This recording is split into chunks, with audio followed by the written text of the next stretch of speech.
I want to talk about two things that are missing today. You might find it interesting. First thing that's missing, I've noted this consistently, is proof that God does not exist. I've asked many atheist friends jokingly, but I say, hey, I want to become an atheist like you. I just need some proof, and they just don't have it. They don't have that. And the other thing that's missing along with that lack of proof is any sort of proof or evidence in the bookshelves of my atheist friends. Now, if you've ever been to my house, you'll see that I love books. I've got books. I don't even know how many books I have. I've got them in boxes. I've got them in bookshelves. I've got them everywhere. And a lot of the books have to do with evidence of Christianity. This is one of my favorites. This is Josh McDowell's book, The New Evidence That Demands a Verdict. Josh was an atheist studying here in Michigan, going to be a lawyer, and he was irritated by some of the Christians here in Michigan and thought, well, look, this is going to be easy. You know, I've got a brilliant mind. I'm studying to be a lawyer. He was getting top grades. So I'll just quickly prove that Christianity is not true, and these people will see that I'm right. Well, he began to study, researching it, and his research led him to become a Christian because the proof was all there for the proofs of Christianity, the truths of Christianity. And so this is his masterwork. Good one to read. Another book I have is it was a gift to me. I have several books on the Dead Sea Scrolls. You may not know what those are, but about 2,000 years ago, actually about 2,200 years ago, the Jews around the Dead Sea hid several scrolls which have every book of the Old Testament in them except for the book of Esther in some caves to preserve them from attack, so they'd have them.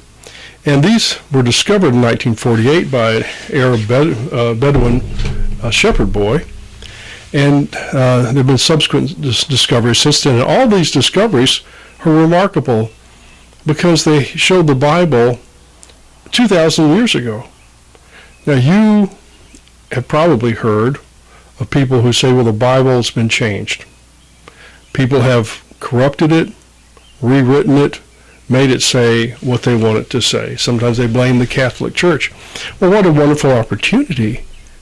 Here were copies of the Old Testament 2,000 years old, more than 2,000 years old.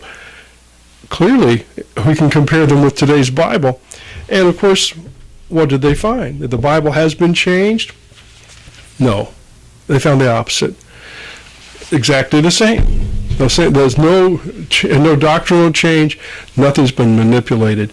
The Bible you could pick up at the bookstore or download on your phone is the same Bible Jesus had. It hasn't changed. This theory that it's been retranslated and each translation is like making a copy of a copy of a copy is wrong. It's been translated directly from the original, Greek and Hebrew, into various languages, and there's no change in it. So here's another one I really like. This is the Bible in the British Museum. The Brits have done so much for the world in their archaeological excavations, and they've brought a bunch of stuff back to Great Britain. In fact, they're often criticized for it because some of these countries, like in Egypt and others, want their stuff back. And Brits sometimes have given it back, sometimes they haven't. But if you go to the British Museum, you'll see a ton of stuff, I've been there, that substantiates the Bible. So much so they wrote a whole book about it, full of all this good stuff. Evidence. Ephesus. The Bible mentions Ephesus quite a bit. In the book of Acts, there's actually a book called Ephesians. And this city, where the Apostle Paul worked and ministered for 2 or 3 years, still exists. There was an earthquake, and everything that was there collapsed, so the people moved closer to the shore. So the original city is there, and you can walk through that and see everything that Apostle Paul saw and lived. Fascinating. Geology supports the Bible in a wonderful way. Here's a great book written by my friend Doug Sharp, Don't Let Your Geology Mess Up Your Theology. A little bit of poetry there, and very, very true. Douglas Sharp, Don't Let Your Geology Mess Up Your Theology, because geology substantiates Christianity in a wonderful way. The flood, the fossils preserved the dinosaurs. Did you know that the Bible talks about great, huge dinosaurs in the book of Job, which is more than, I think, 3,000 years old. And people had forgotten about these creatures, even though we saw them illustrated in various things like dragon histories. And it wasn't until the 19th century when they started to discover these huge fossils, and they realized these were massive creatures, just like the Bible said. So the dinosaurs are a new thing, but the Bible had it right 3,000 years ago. The flood is such a fascinating, scientifically established event. A friend of mine gave me this book. It's a feasibility study of the ark. Look how thick that is. The guy worked really hard on this to see, was it really possible for God to flood the world? Was it really possible for Noah to get all those animals on the ark for as long as they were there, many months? Yes. He went into great detail on it. We don't have the time to go into all these. Each one of these would merit at least an hour or two or three.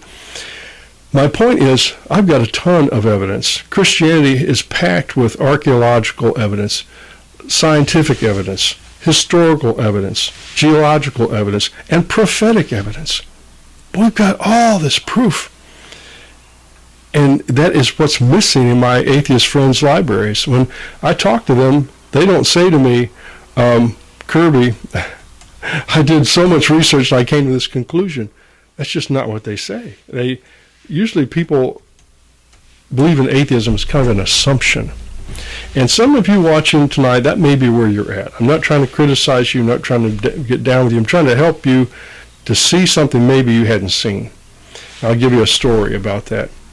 When we were living in Belgium, our little church was mentioned in the paper.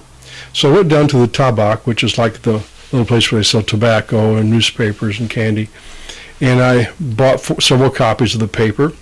And I thought, since it's talking about our church, I would tell the girl at the checkout counter about our church. And I asked her, I said, are you a believer? And she said, no. And she said, I'm an atheist. And I said, why is that? Well, what do you think she said? Well, she got this far-off look, thinking, and realized, she said, she didn't have a reason why. She said, I don't know why I'm an atheist. A lot of people are atheists by default. They've never seen real Christianity. They've never met a real Christian. They've met maybe some hypocrites. They've been to some church services which were deathly boring. And they thought, well, I don't need that. They've never really thought about, does God exist? Does he really exist? The evidence is there. So what I see lacking, as I mentioned, my friends who are atheists, in their libraries and their bookshelves, no book that says there is no God and here's the proof. Whereas in Christianity, we've got a plethora of evidence. It far outweighs anything our atheist friends or agnostic friends have. So that's missing. Their evidence is just missing. And of course the question is why? Why is that? Well, I think because their decision to be an atheist or an agnostic was never arrived at intellectually. They didn't do a long, careful study and then conclude there is no God. That's not how they got there. They got there by default, by just assuming, by maybe preferring. It's easier to be an atheist sometimes than it is to be a Christian. Let me give you an example. Years ago, I was talking with a friend who had read one of my newspaper articles that kind of went viral. He was in California and read it all the way over there, and he wrote me, said he was intrigued to find someone who was a real Christian. And I said, well, I'd be intrigued to talk with you because it sounds like you're a real atheist. He says, oh yes, I'm a real atheist. He assured me he didn't have an axe to grind. He wasn't mad at God or mad at Christians. He just simply was an atheist because that makes the most sense. So we started a long correspondence, went on practically every day for several months. And one day I asked him, I won't say his name, I don't want to embarrass him in case he is watching this. One day I asked him, I said, I'll say his name is Bob. I said, Bob, have you ever prayed? He said, yes. I was kind of shocked and intrigued. I said, when was the last time you prayed? He said, when I was 14. Well, it's very specific. Something happened when he was 14. So I said, what happened then? He said, well, my mother got cancer and she died. So it seemed very clear to me what happened. So I said, I'll call him Bob again. I said, Bob, it seems to me you asked God to heal your mother, and he didn't do it, and you got mad, and so you became an atheist to punish God. And this person always had a retort, always had an answer to everything I said. But that day, he didn't have an answer. I think it's because I nailed it. He didn't arrive at his atheism for intellectual reasons. He got there for emotional reasons, because he was mad at God. And I teased him a little bit about that. I said, it seems to me your atheism proves that you believe in God. Because he wouldn't be, how can you be mad at someone that doesn't exist? He was mad at God, and so he became an atheist. You know, when you judge someone, when I judge someone, when we are condemning someone else, we want to punish them. We find them guilty. And so we're going to say, oh, you've been bad, I'm going to punish you. So here he was punishing God by saying, I'm going to be an atheist. I'll teach you to let my mother die. Isn't that interesting? So people have mutually contradictory ideas in their head at the same time. As a lot of people do that. But this is really the case. First idea, God does not exist. Second idea, when I'm in trouble, I'm going to pray. Because a lot of atheists pray. I told you before in some other broadcasts about my Russian army captain friend who laughed at me, mocked me, and said, Kirby, you believe in fairy tales. This is just mythology, this Christianity. So I asked him, I said, Captain Sveshnikov, you're a military man. Have you ever been in a situation so dangerous that you prayed? And of course you know the answer. He said, well, yes. Da, я молился. Yes, I prayed. So atheists believe God does not exist, and they also believe when they're in trouble, they can talk to him. It's crazy. Okay, there's a second thing that's missing I wanted to talk to you about. That is the lack of lengthy arguments or chapters in the Bible dedicated to God's existence.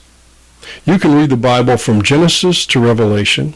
You won't find a book entitled The Proof That God Exists. You won't find even a whole chapter that says, here's the proof that God exists. Isn't that odd? Well, that's missing in the Bible. And now that's not to say there aren't proofs of God's existence in the Bible. There certainly are. There's Job 26:7 that says God suspended the earth on nothing. That's scientifically unknown. Only proven in the last 100 years that the earth is actually suspended in a vacuum, literally suspended on nothing, which is foreign to our whole conception. Everything we see rests on something else. But the Bible is absolutely scientifically correct in that area. The Bible has prophecies that have come true, like the restoration of Israel to their own nation, prophesied 2,500 years ago, fulfilled in 1948. That was a big year, 1948. That's in Isaiah 11, verse 11 and 12. The prophecy of the Messiah when he would arrive, when he would be born, right down to the year in Daniel 70 weeks prophecy. You can see that the Messiah had to be born before the Jewish temple was destroyed. The temple was destroyed about 33 AD. Jesus was born in 0 AD, so who's the Messiah? I mean, it's just that clear. The Bible is a prophetic, supernatural book. But all these evidences are not needed. And that's the whole reason why God does not have a book in the Bible, or even any more than a verse here and there, proving that God exists. The reason why is that God has already revealed, and I'm speaking to you, someone watching this, this is for you. God has already revealed to you that he exists. You know it in your heart. You feel it. There have been times you've prayed. There have times you've called out to God. You know down in your heart because he's made you to know. He's revealed it to every human being. There's no one on the earth who doesn't know that God exists. And we see the evidence shows that 85 to 90% of people believe in a divinity, in a God of some kind. And the other 10% just don't want to admit it. That's kind of how I see it. So he's revealed himself in our consciences. He's spoken to us. He's whispered to us. And secondly, he's revealed himself to us in his creation. I've asked my atheist friends if they could just make me something that's alive. Use inert materials, dirt, rocks, well, it can't be trees, something dead, and make something alive. Of course, it's a joke because they can't do it.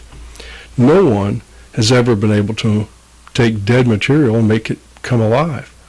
God just screams at us in all this magnificent creation which works so well together that he exists, he's alive, he cares about you. He came into this earth in Jesus Christ. He suffered in this world like you're suffering. He knows how you feel because he lived here too. That's what we see about God. We see his creation, which takes your breath away. It's so beautiful. We see his love for us. We see he's left us a book in black and white, very clear. I encourage you to read it. God has revealed himself to you, and he's asking you to make a decision. I pray you make the right one. God bless you today.